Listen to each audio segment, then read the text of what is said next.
inflation has steadily cooled over the past 2 years, despite seeing a slight stall in October and November of 2024. Prices for items like gasoline, used cars, and energy have declined accordingly. But food prices continue to outpace inflation, increasing by 28% since 2019. I just spent $33 on dinner tonight. I'm literally just making like lasagna soup. What are you talking about? Was $8.25, now $6.89. Like this is some amazing deal. For 4 chicken breasts, $10 to $11. 86% of consumers reported feeling frustrated with rising grocery prices, and over a third said they have resorted to buying fewer items to save money. That's one of the real gauges people have of their cost of living because it's an important aspect of their cost of living. And it's something that we have a lot of exposure to. We go to the grocery store, we pick up the different products, we look at the prices. So why are grocery prices still so high? And what can be done to bring the costs down?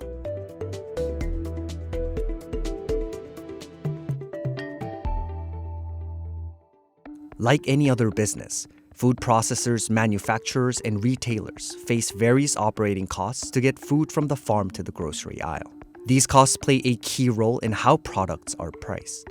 Just 15.9 cents for every dollar spent on food goes to the farm that actually produced it.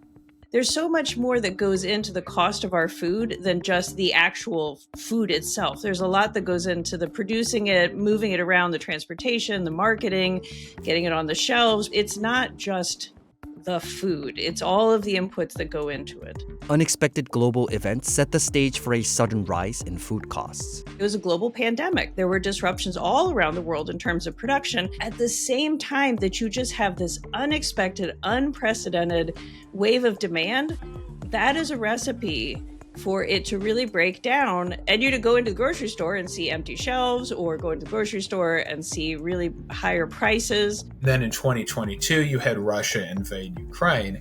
That caused huge shocks to agricultural commodity prices, especially wheat. Well, this starts feeding back on itself because what it does is it makes, let's say, animal food more expensive for cows, pigs, chickens, etc. The surge in inflation added more pressure on food manufacturers and retailers. All the costs that are incurred after the farm, it's all the processing costs, the energy costs, the wage costs, all these things contributed to much, much higher prices. And these all were rising from about mid-21 onward, and they continue to rise. Really what you've had experienced since 2021 is sort of this massive what we call cost pass-through that has occurred. The idea of cost pass-through is just, imagine I'm a manufacturer, I'm producing an item, and let's say it's a case of product, it costs me $10. I may turn around and sell that for, let's say, $18. Let's say my costs go up 20%. Now all of a sudden that means I'm paying $12 for, this product, or I'm incurring a $12 cost to make it. At minimum, I have to now charge $20, but likely I'm going to charge a little bit more than $20 because I have to protect what we call my gross margin rate. That goes to the wholesaler. Well, the wholesaler is now seeing a $2.50 increase. They not only have to raise their selling price by $2.50, but they may raise it by $2.75 to the grocery store. The grocery store now sees $2.75 of greater cost. So they may end up charging $3 more overall because everybody's trying to protect their margin as we move through the supply chain. Operating costs for food manufacturers reached a peak during the fourth quarter of 2022, seeing a nearly 19% increase compared to 5 years prior. But while operating costs have come down significantly, most experts remain pessimistic about a sudden deflation in food prices. Once the price goes up, it tends to stay up. The inflation may come back down, so you don't see the big price increases.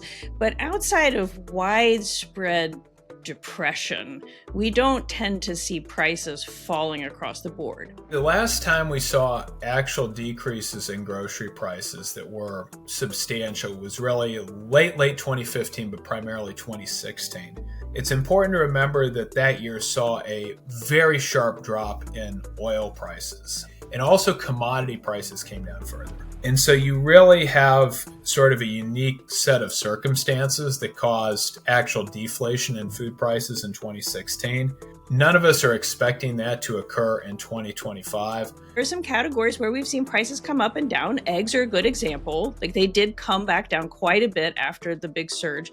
So it's not to say that there aren't individual prices that will come down, but as a category, most goods and services, once that price goes up, it stays up. Because again, you think of a big input cost in a lot of places are things like wages or building costs, things that would be difficult to then reverse. You just don't keep increasing them at the same pace. In recent years, there's been another popular theory behind the rising cost of groceries: price gouging. The question is, have groceries gotten more expensive just because of inflation, that is, passing along higher prices, or is there more going on here? We all need food to survive.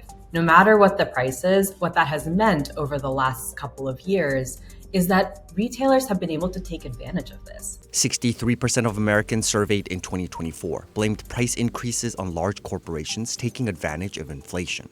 Corporate profits accounted for well over 40% of inflation between the end of 2019 and mid-2022. In comparison, corporate profit drove just 11% of price growth over the 40 years prior to the pandemic. A report from Groundwork Collaborative also revealed that some of the largest food corporations have openly discussed their ability to keep prices high, even as inflation cools down. The other thing to remember in all of this that we've talked about many times is our grocery products pricing is very sticky. And so the pricing that we've taken and that we're in the midst of executing the additional price increase, that pricing will by and large sustain. Our actions around pricing and productivity have stickiness to them. While they address margin gaps in the near term, they will drive margin enhancement when inflation stabilizes.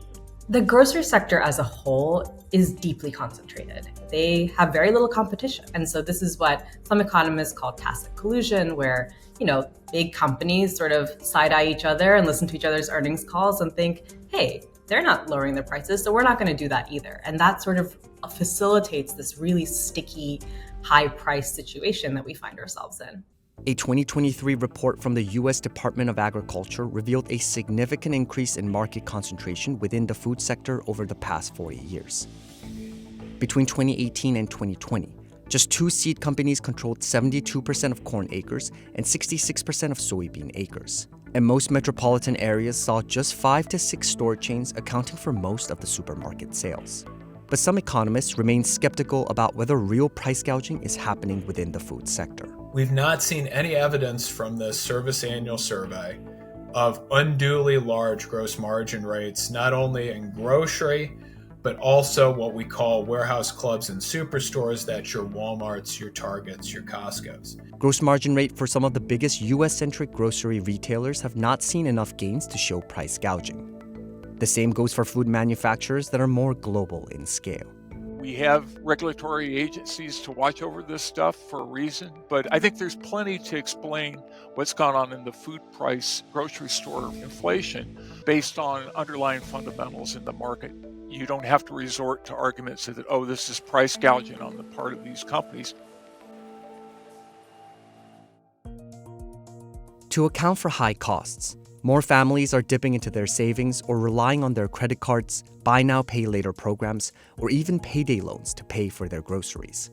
60.5% of adults reported paying for groceries with a credit card in 2023, but just about a third said they paid the charge in full, while 7.1% said they haven't even made their minimum payments. It means that people are going to desperate lengths to buy something that is just essential. In 2023, U.S. consumers spent an average of 11.2% of their disposable income on food, with an average family spending about $3,187 for food at home per year.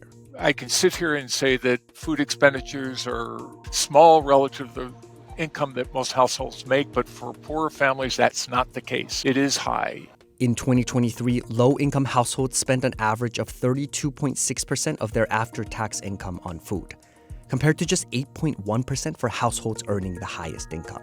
If you're a low-income family, you have to spend on the essentials, right? There may not be much left after that.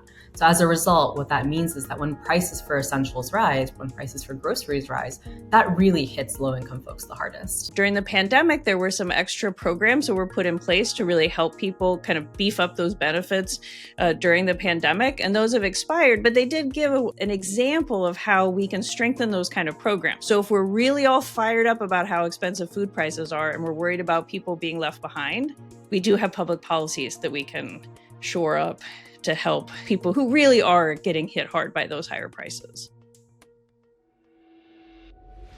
Other policies could help prevent prices from rising too much, or help Americans better cope with higher prices. Improving access to guest worker visas and making that program more efficient so that farmers can get more labor in order to make sure products can be supplied smoothly. Making sure that we have good, smooth transit of imported goods from Mexico, avocados that everybody loves as an example, into the United States and have border crossings flowing smoothly. Wages keeping up is really important, and we should definitely put in more reforms and structure to make sure that wages do continue to rise, encourage unionization, encourage other forms of collective bargaining. And at the same time, we do need to address the underlying issue of profiteering in the retail industry. Your dollar only goes so far if someone at the top is making everything you buy more expensive. In August 2024, the FTC and the Justice Department held a first public meeting on illegal price gouging in several industries, including food and agriculture. While over 40 states ban price gouging, there's no federal law preventing corporations from gouging prices. And then, next year we have a big tax fight coming up, and raising the corporate tax rate, as unlikely as it might seem in this political environment, would actually be a real deterrent to these big companies to price gouge their consumers, because price gouging is a lot less fun if you have to ship a bunch of your earnings over to the IRS.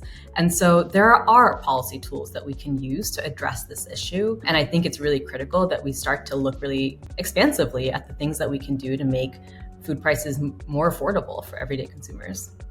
But some experts question how far policies can really go to affect food prices. There's no silver bullet in terms of bringing down food costs. We've went through a brutal inflationary cycle for food. There's really nothing government policymakers could really do about this. This is not something unique to the United States. This has been felt around the world. And right now we just have to wait and see how things will play out as we move forward. The uncertainties introduced by the current political climate also make it challenging to predict the future of grocery prices. There's no doubt that tariffs will massively make things more expensive, especially food. There's a lot of food that we all like to eat that we don't grow in the United States. So any food that we import gets a lot more expensive when you add a tax on that. Same thing with mass deportations. I mean, we have workers in this country who really prop up our food system, who make sure that the things that we want on our tables get grown, get packaged, get driven across the country. And when you start to really harm that workforce and send them away, that harms our entire economy. So I think there's absolutely no doubt that things will get more expensive under some of the policies that we're seeing the Trump administration propose.